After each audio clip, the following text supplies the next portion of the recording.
पिछले कल्प के कलयुग में एक ब्राह्मण थे जिनका नाम बिंदुक था। वे ब्राह्मण कुल में जन्मे थे, परंतु कलयुग के प्रभाव से वे धीरे धीरे अपने धर्म से भटक गए। बिंदुक व्यभिचारी हो गए थे। उनकी पत्नी चंचला उन्हें बहुत समझाती थी। वो कहती, स्वामी, ये मार्ग ठीक नहीं है, आप ब्राह्मण हैं, धर्म के मार्ग पर लौट आइए। परंतु बिंदुक पर कलयुग का प्रभाव इतना गहरा था कि वे अपनी पत्नी की एक न सुनते। धीरे धीरे बिंदुक का ब्राह्मणत्व पूरी तरह से छूट गया। वे एक वेश्या के चंगुल में फंस गए। उस वेश्या ने उन्हें ऐसा मोहपाश में बांधा कि बिंदुक ने अपना सब कुछ लुटा दिया। घर का धन, सम्मान, प्रतिष्ठा, सब कुछ स्वाहा हो गया। उधर चंचला, जो एक सच्ची पतिव्रता नारी थी, अपने पति की इस दशा पर रोती रहती, परंतु उसने कभी अपना पतिव्रत धर्म नहीं छोड़ा। वो निरंतर भगवान से प्रार्थना करती कि उसके पति को सद्बुद्धि मिले। पाप का फल तो भोगना ही पड़ता है। वेश्या के सहवास से बिंदुक को कई भयानक रोग हो गए। उनका शरीर क्षीण होता गया। अंततः वे मृत्यु को प्राप्त हुए। परंतु कहानी यहीं समाप्त नहीं हुई। ब्राह्मण कुल में जन्म लेकर भी बिंदुक ने जो पाप कर्म किए थे, उसके कारण उन्हें अगले जन्म में पिशाच योनि प्राप्त हुई। वे एक निर्जन वन में भटकने लगे और अनजान यात्रियों को परेशान करने लगे। ये है पाप का परिणाम। ब्राह्मण होकर भी यदि कोई अधर्म के मार्ग पर चले तो उसे इसी प्रकार की योनियों में भटकना पड़ता है। ब्राह्मण की मरने के बाद चंचला विधवा हो गई, परंतु उसने अपना शेष जीवन व्यर्थ नहीं किया। चंचला ने अपना पूरा समय भगवत भक्ति में लगा दिया। वो नित्य प्रति माता गौरी की पूजा करती थी। प्रातःकाल उठती, स्नान करती और घंटों माता के समक्ष बैठकर पूजा अर्चना करती। उसका जीवन सादा था, परंतु भक्ति में पूर्ण समर्पित था। एक बार चंचला के गांव में शिव पुराण का पाठ हुआ। 7 दिनों तक कथा चली।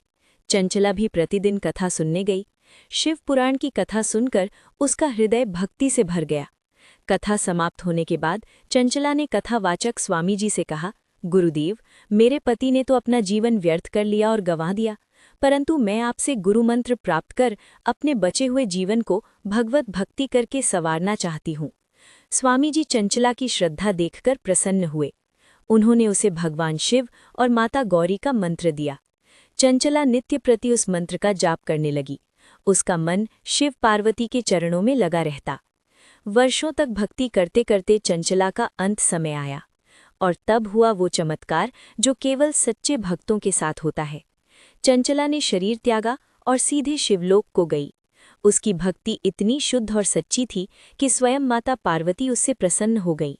माता पार्वती ने चंचला को अपनी सखी बना लिया। अब चंचला माता के सानिध्य में रहने लगी। वो निरंतर ओम नमः शिवाय का जाप करती और सुख से रहती। एक बार माता पार्वती बहुत प्रसन्न थीं। उन्होंने अपनी सभी सखियों से पूछा, बोलो, तुम सब क्या चाहती हो? सभी सखियों ने अपनी अपनी इच्छाएं बताईं। जब चंचला की बारी आई तो उसने हाथ जोड़कर कहा, माता, मेरी जीवन में मेरे पति व्यभिचारी हो गए थे। अंततः बीमारियों से ग्रसित होकर उन्होंने प्राण त्यागे। मैं उनके बारे में जानना चाहती हूँ कि वे कहाँ हैं, किस लोक में हैं, किस हाल में हैं।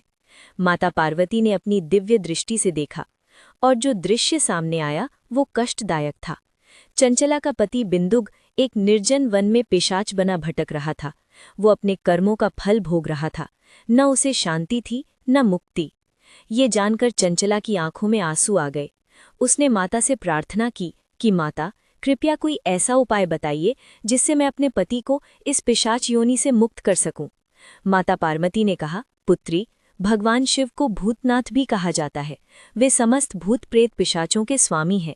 उन्हीं की कृपा से तुम्हारे पति को मुक्ति मिल सकती है। माता ने आगे कहा, कलयुग में भगवान के नाम के प्रभाव से ही मनुष्य मुक्त हो जाते हैं। शिव पुराण का श्रवण मात्र से पापी को भी मुक्ति मिल जाती है। माता पार्वती ने तुम्बरु ऋषि को बुलाया और कहा, हे ऋषिवर, आप उस पिशाच की मुक्ति का उपाय करें। तुम्बरु ऋषि तुरंत चल पड़े। वे विंध्य पर्वत के उस निर्जन वन में पहुंचे जहां वो पिशाच रहता था। पिशाच को देखते ही ऋषि ने अपने तपोबल से एक दिव्य पाश का निर्माण किया और उस पिशाच को बांध लिया।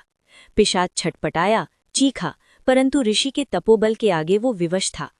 तुम्बरु ऋषि ने उस पिशाच को शिव पुराण की कथा सुनानी आरंभ की, और तब हुआ वो चमत्कार जिसका वर्णन शिव पुराण में है।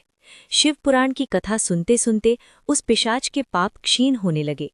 जैसे जैसे कथा आगे बढ़ी, उसका भयानक पिशाच शरीर प्रकाशमान होने लगा। शिव पुराण की कथा पूर्ण होते ही उसे पिशाच योनि से पूर्ण मुक्ति मिल गई। उसका शरीर दिव्य हो गया। उसे शिवलोक का दिव्य रूप प्राप्त हुआ। बिंदुक अब पिशाच नहीं रहा, वो दिव्य रूप में शिवलोक पहुंचा। वहां उसकी भेंट अपनी पतिव्रता पत्नी चंचला से हुई। दोनों की आंखों में आंसू थे, परंतु इस बार आनंद के आंसू। बिंदुक ने चंचला से कहा, तुमने मुझे उस भयानक योनि से मुक्त कराया। तुम्हारी भक्ति और पतिव्रत धर्म के कारण ही आज मुझे ये दिव्य लोक प्राप्त हुआ। और इस प्रकार बिंदुक और चंचला शिवलोक में आनंदपूर्वक रहने लगे। वे नित्य भगवान शिव और माता पार्वती सहित गुणगान करने लगे। तो मित्रों, ये थी शिव पुराण की ये अद्भुत कथा। इस कथा से हमें शिक्षा मिलती है कि चाहे कोई कितना भी बड़ा पापी क्यों ना हो, शिव पुराण के श्रवण मात्र से उसे मुक्ति मिल सकती है।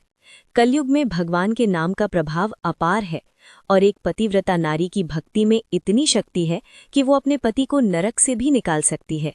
हर हर महादेव। जय माता पार्वती।